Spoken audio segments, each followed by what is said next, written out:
Our next speaker, we have two other speakers in the session. The first one is Richard Williams, and the second one is going to be John Lewis, coming to us on Skype from New Zealand.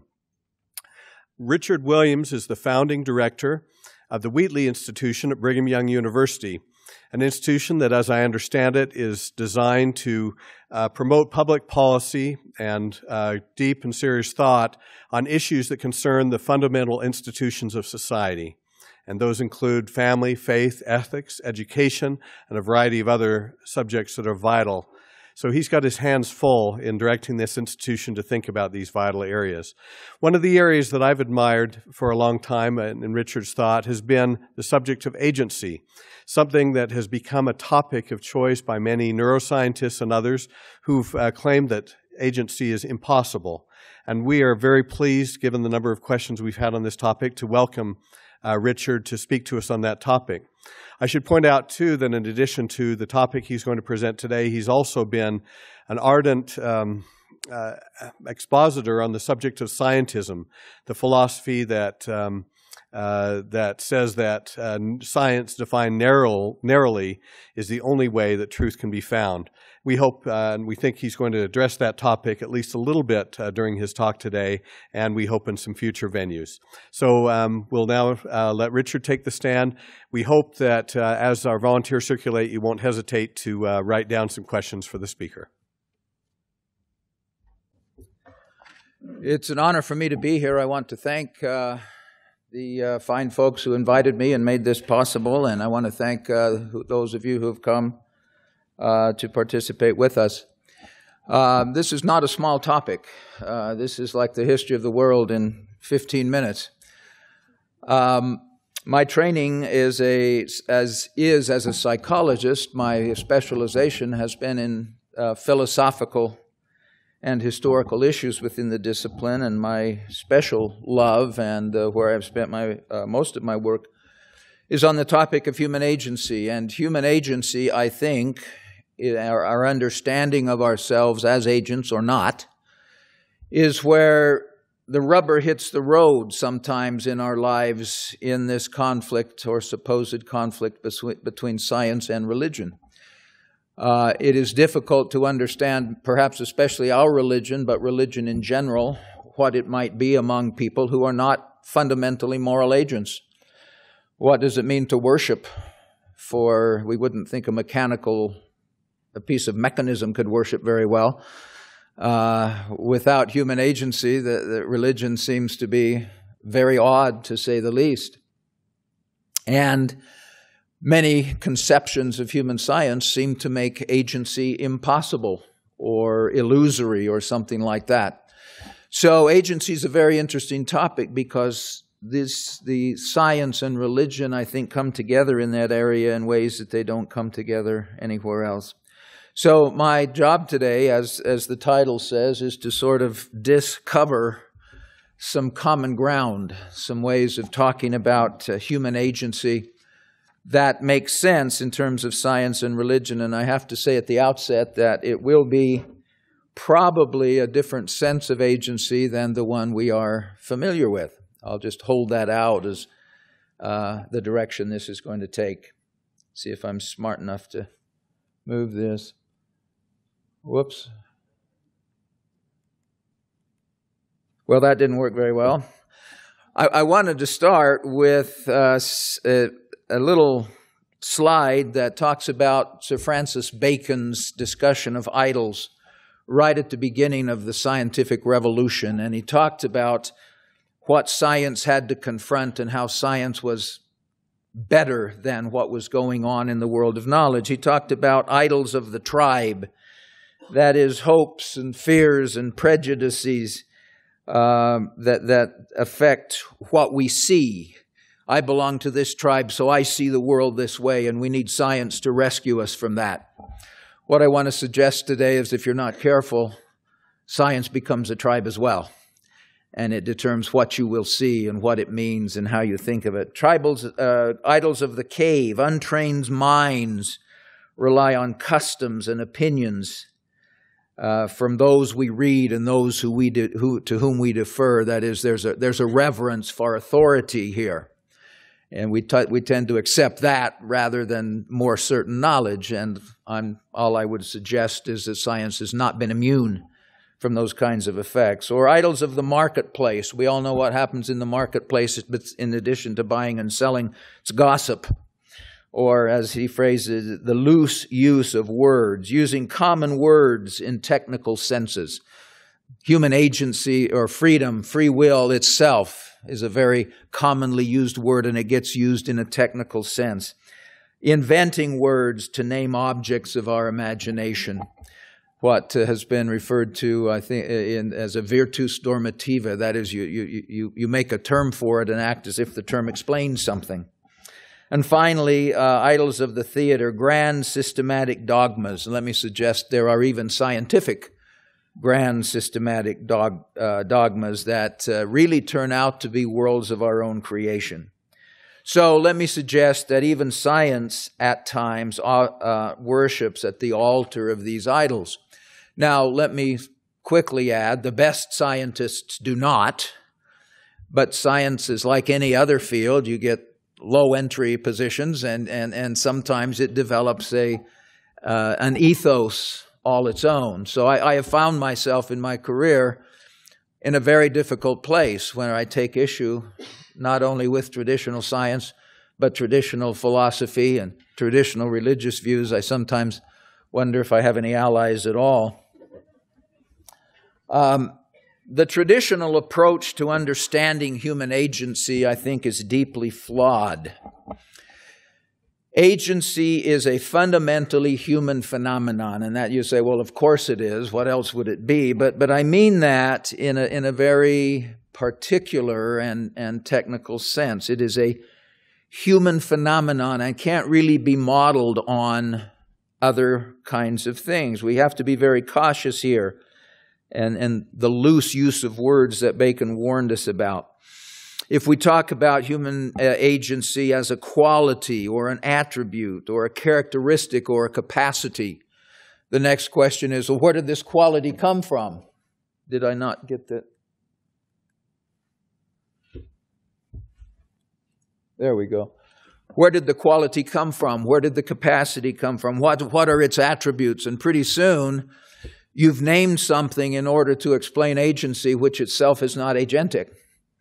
And so you have to be very careful how you discuss this. So I want to let it sit right now as a uniquely human phenomenon in a very holistic sense. It's not a category, it's not a quality, it's not an attribute, it's not a skill, because you try to chase those back and find their origin, and pretty soon they're no longer agentic. So the trick has been to explain agency in a non-human world. That is, if we take scientism, if we fall into scientism, the world is completely understandable by certain kinds of natural laws. Well, how do you carve out, how do you make sense of, how do you develop an idea of human agency with teeth in it in a completely non-human, deterministic, objective world? We have to remember it's a human phenomenon. Now, the form this has mostly taken throughout the years is to talk about agency in terms of free will. That, I think, is a mistake for reasons that I'll get into. In a completely efficiently causal word, in the bad sense of efficiently causal, can there actually be free will? And I'm going to argue no, there cannot, but fortunately for all of us, there can be a genuine human agency, and we want to try to unpack what that might look like. Traditionally, the question of human agency has been cast in terms of two possibilities, compatibilism and incompatibilism. But they set the problem up in a way that the fix is already in. That is, let's assume that all events in the world are determined by external causes. What must human agency be in that would be in that setting? That is, can human agency be compatible with a efficiently causal universe in the colloquial and non-technical, non-Aristotelian use of efficient causal? And the answer is usually yes, but only on the margins, okay? I can have agency in a causal world if I get to do what I want. I'm an agent because I want to do this. I can do what I want, and that's enough. Now, what I want, of course, is a function of that causal human world. But I'm having fun at the margins, okay? I'm enjoying that freedom out at the margins where it doesn't mean anything. And we're pretty satisfied with that as long as we don't think about it. So what usually happens is we hammer the definition of agency until it fits. Yes, to be an agent is to have fun acting on your own wants, which are given to you without any contribution from yourself. The other view, of course, is incompatibilism, which says, of course not. There is no agency, but why should we care? As long as the granaries are full and people have bread and so forth, it shouldn't make a difference. Some illusions of freedom are useful. This is a useful illusion. It helps us behave ourselves sometimes because we think we may actually be responsible for something. We'll behave ourselves better. Or just give it up and stare down the empty abyss, suck it up and realize there is no meaning, and the curtain comes down and it stays down. So just have the courage to accept that. So that's usually the ground within which the question of human agency is brought up. And you can see, I think, how that maps onto science. Science what most people understand to be science sets up the grounds in which the discussion takes place. Yes, there is a completely causal external world. Now, let's try to squeeze some agency in around the edges of that. Well, the traditional approaches then of human agency bring us to two major conclusions. Traditional approaches explain agency from within a non-human, artificial, or impossible world. That is, they'll say, given absolute determinism, given laws of nature governing everything, what could human agency possibly be? That doesn't throw much light on the phenomenon of human agency. And secondly, traditional approaches explain human agency only in terms of free choice. That's a very old tradition, and I think, as I hope to show in just a few minutes, it's misleading.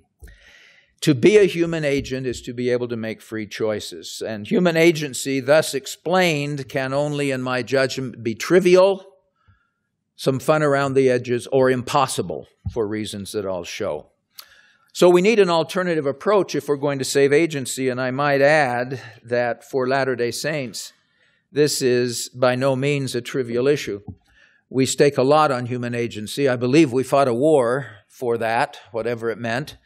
This is absolutely essential, I think, for us. Well, who cares? From a religious side, I think it's safe to conclude we care because without human agency, actions are meaningless. In order to assign meaning to something, we have to be able to point to it, to choose it out of something else. You say, what did you mean? How do you answer the question, what did you mean? Well, of all of the things I could have meant, I meant that one. That's the one I mean. To be able to point something out from a realm of possibilities. If we have no realm of possibilities that are genuine possibilities, nothing means anything. Everything is a simple tropism in the biological world or a simple necessary occurrence. I can't mean something because whatever I said or did is just what happened. And I didn't select it out of any other group. Acts that, if there is no agency, acts cannot reasonably be judged either praiseworthy or blameworthy. Now, we will tend to do that because if we don't, it's hard to maintain the legal system. But utilitarianism, which says, well, the greatest good for the greatest number, whatever brings about success, that's what we'll call good. That's about as sophisticated an ethics as you can get, lacking some genuine human agency. You can't hold me responsible in any other way than I offended the society. I did something that broke up the utility of our culture. So morality with teeth in it fades away in the absence of genuine agency. And without human agency, behavior is always generic.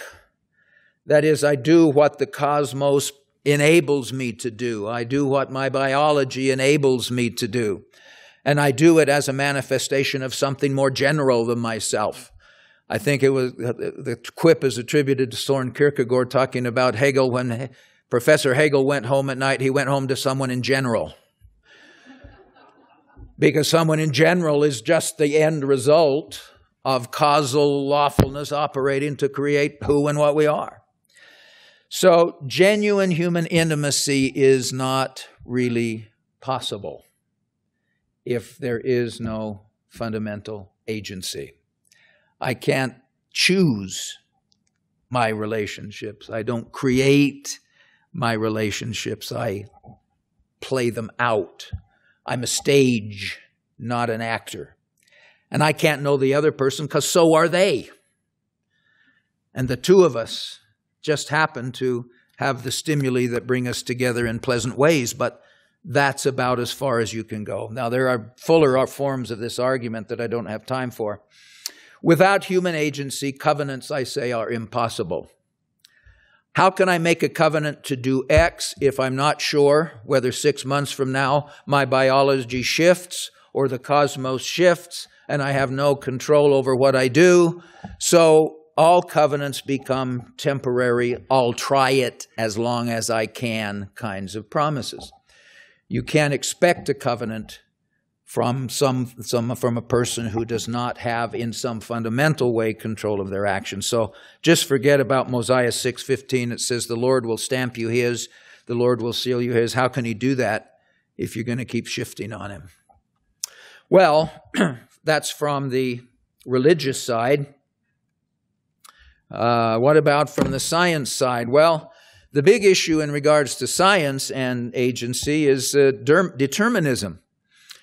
The problem is usually set up wrongfully, I believe, between determinism and free will. Science requires determinism, and I think that's absolutely the case. There has to be a rationally discernible order in the events of the world. Most people look at free will as leaving holes in that or shaking that up. That just can't be. In the minds of many people, there's a fundamental incompatibility.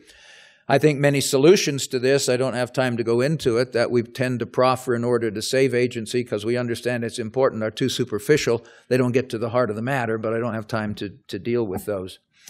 What I want to suggest is that science, qua science, is metaphysically neutral. It has a stake in the orderliness of the world, but I don't think science has any stake in the nature or origin of that orderliness. I've asked a lot of my more hard-headed friends, so whose lab shuts down just in case God exists? And I've never been able, no one's ever had to say that my scientific lab will shut down.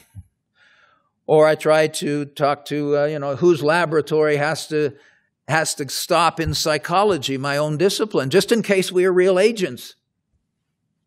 Nobody.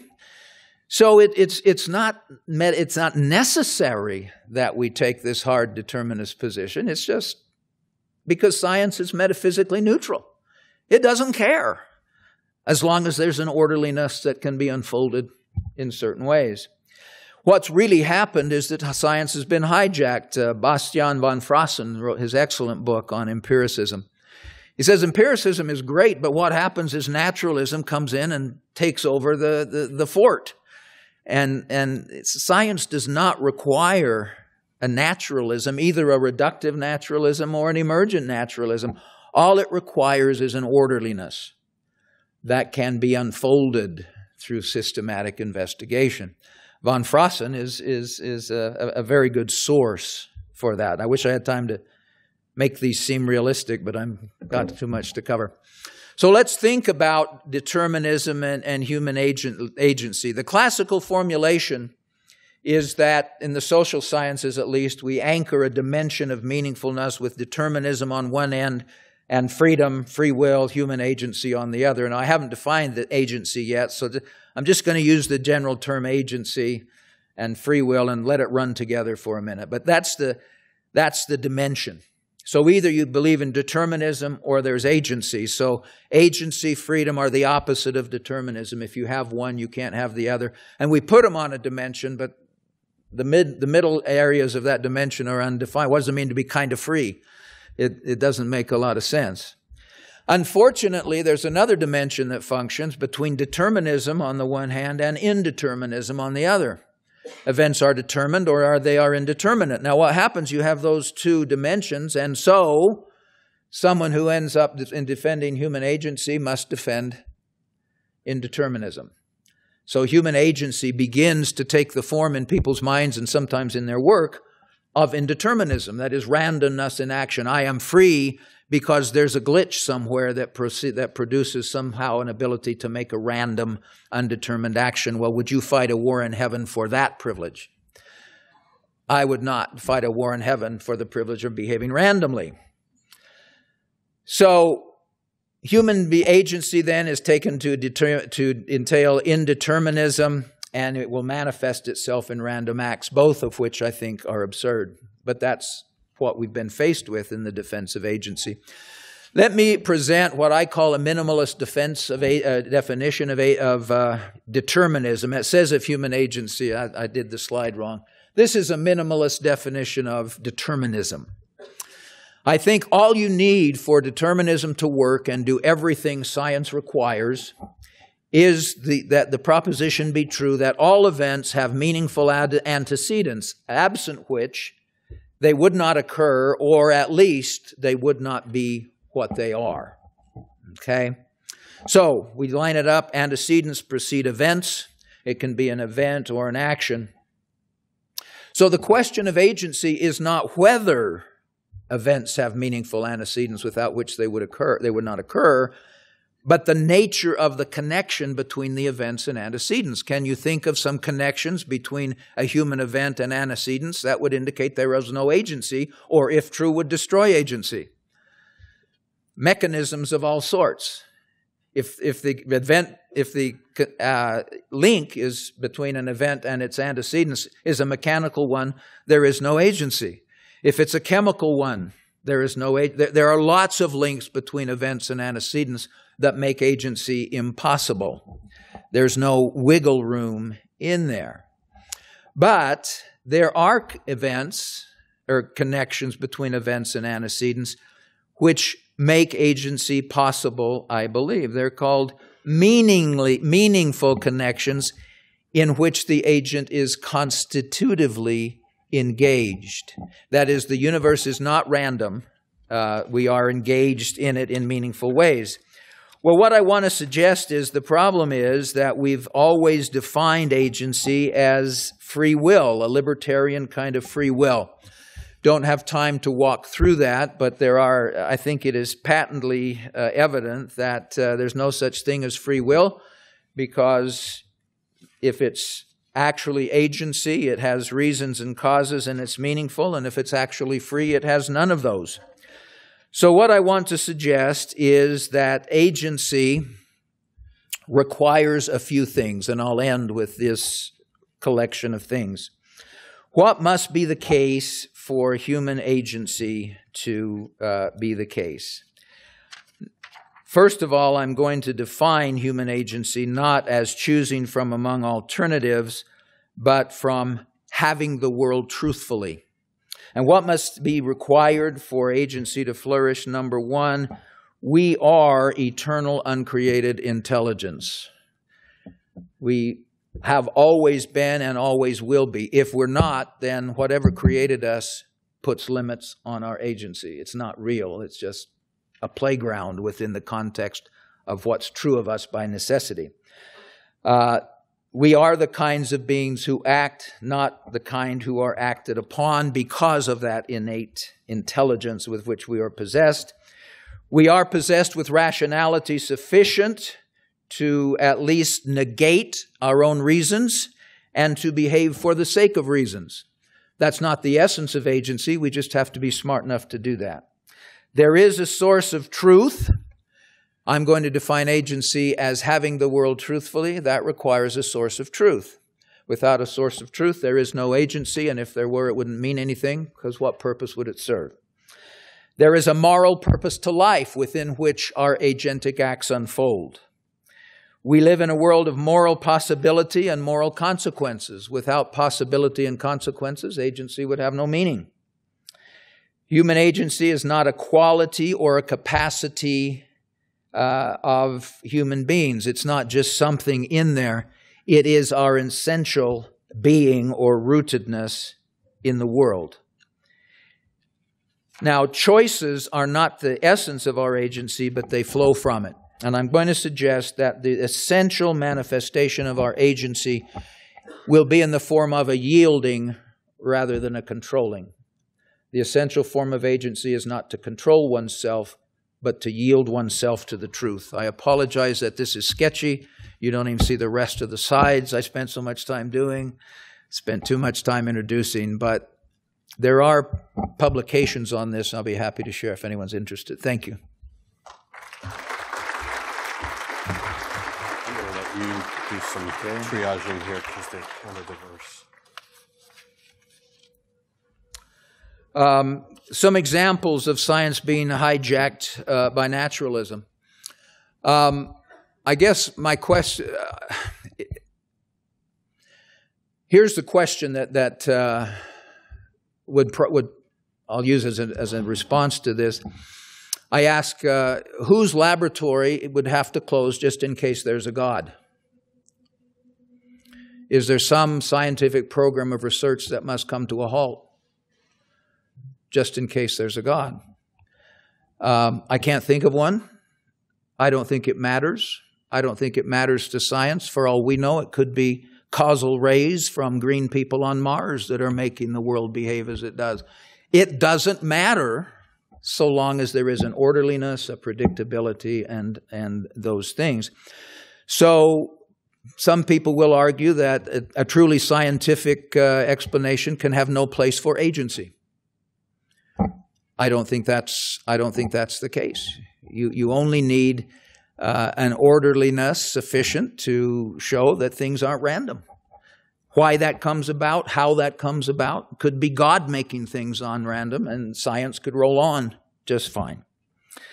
Some neuroscience and philosophers try to solve the problem of agency or free will through a mechanical explanation. What do you think about these efforts? I think that they're doomed to failure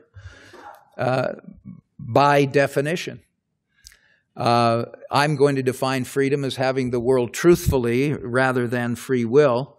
Free will is a different problem. It always has constraints, and we just have to have enough of it that we're not simply natural organisms being worked upon by natural forces. And I think there's enough evidence that that is the case. We simply say no when we're created, and you chase that back and say, well, yeah, but you said no because of the natural causes that made you uniquely able to say no. You just chase that back forever, but that's hardly scientific. That's just a logic game. I think that those efforts are not going to work. They're going to be very good at showing how behaviors happen. They're going to become very good at predicting what will happen. But to get at the origin or source of them, they're not going to be able to do that. As I understand that work, I'm not deeply involved in it, but as I look at it, it still is eternally correlational. There's an argument about why you can't get anything but correlational information, but I won't make that. I don't have time. Do I think quantum mechanics will give a scientific explanation of free agency? Not unless you want free agency to be random, as I understand quantum mechanics. I mean, just to say it's unpredictable doesn't save agency, it saves unpredictability. You don't get a lot of meaning or moral grounding out of unpredictability. So I think quantum mechanics loosens things up for a more general understanding, but I don't think it is an explanation as it now stands, as I understand it. There are some anecdotal stories that suggest we chose our path on earth life before we came here. So would our agentic choices actually have taken place mainly before we came to earth? I don't think so. It seems to me that what we know about agency is it goes all the way down. If it doesn't, why set it up as a charade that makes us think we do when we don't? If choice, that's why I ultimately argue freedom doesn't consist in the making of choices. The metaphor breaks down.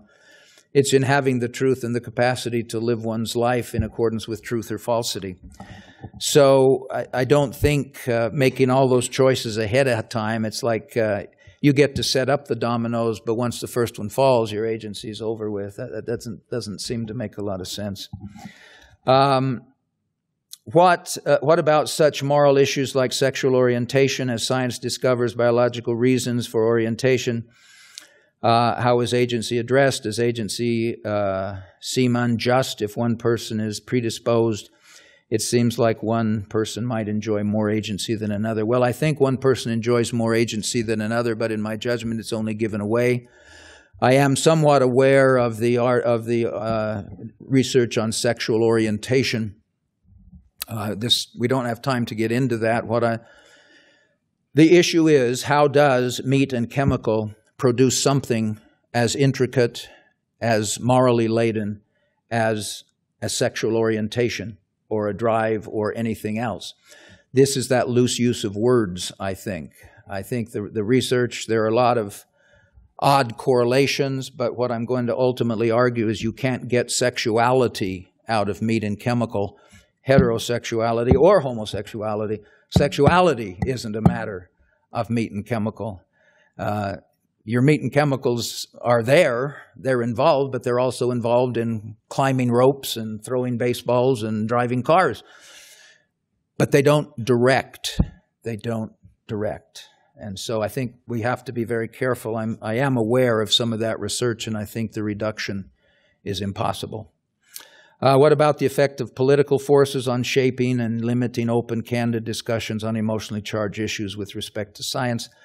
I think that's a problem. I think we ought to be able to discuss it openly. Unfortunately, in some circles, science itself closes itself off. I think they perceive threats that maybe aren't there. On the other hand, there are immature and foolish charges leveled at science. I think there are faults on both sides, and what we need to do is get down to the bottom of things and lay out, first of all, a human ontology. What does it mean to be a human being? Then talk about science in a metaphysically innocent way. Suspend its metaphysical commitments for a while and see what it can produce. And the same on the other side. Don't demonize science. Don't launch off on things that don't make sense. So I think we have a mistaken view of science and a mistaken view of agency, and when they come together, the results just aren't good. I apologize for going so fast. I should have timed myself better. And read the written version. It'll be cooler than this. Thank you.